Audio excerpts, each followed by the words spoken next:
कई बार हमारे जीवन में वैसा नहीं होता जैसा हम चाहते हैं।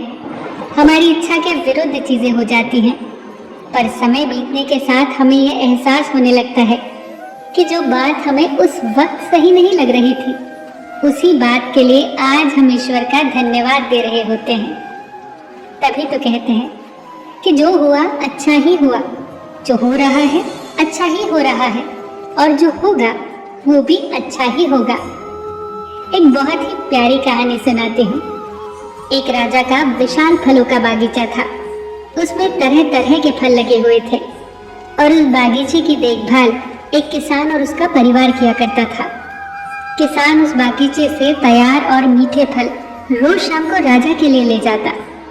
एक दिन किसान ने बागीचे में आकर देखा कि नारियल, अमरूद, सेब, अंगूर, बेर सब पके हुए थे।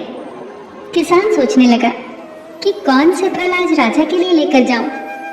न जाने उसके मन में क्या आया। उसने अंगूर की टोकरी भरी और राजा के लिए लेकर महल की ओर चल दिया। वो रास्ते भर सोचता जा रहा था।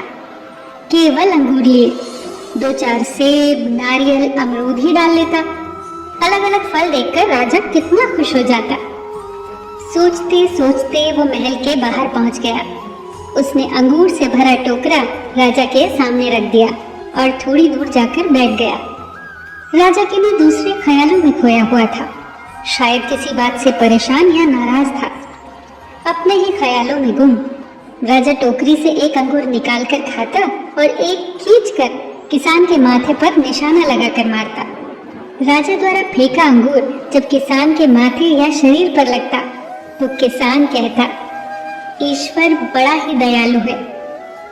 राजा फिर एक अंगूर किसान की तरफ फेंककर जोर से मारता और जब वो किसान को पड़ता तो किसान फिर कहता, ईश्वर बड़ा ही दयालु है। थोड़ी देर बाद राजा को अपनी गलती का एहसास हुआ। वो सोचने लगा, मैं किसान के साथ कितना बुरा बर्ताव कर रहा हूँ और प्रत्युत्तर क्या आ रहा है।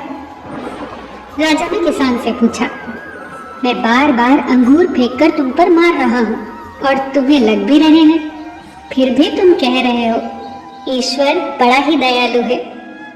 किसान ने बड़े भोलेपन से उत्तर दिया, महाराज, बागान में नारियल, सेब, अमरूद, बेर ये सब तैयार थे, पर मैं अंगूर लाया। मैं वो सारे फल भी ला सकता था, पर ईश्वर की कृपा से ही मुझे ये भान हुआ कि मुझे अंगूर ही ले जाने चाहिए। मैं ईश्वर का धन्यवाद देता हूँ, क्योंकि अगर मैं दूसरे फल लाता और इसी तरह आप मुझे जोर से मारते तो मेरा क्या हाल होता। सच में महाराज, ईश्वर बड़ा ही दयालु है। दोस्तों, यदि जीवन में किसी मोड़ पर सही या आपके हिसाब से घटित ना हो तो धैर्य रखना, क्योंकि समय अपने राज समय आने के साथ ही खोलता है और उस समय हमारे मुंह से यही निकलता है कि जो हुआ अच्छा ही हुआ। फिर मिलेंगे दोस्तों अगली वीडियो के साथ। तब तक के लिए अपना ख्याल रखना और हमेशा मुस्कुराते रहना।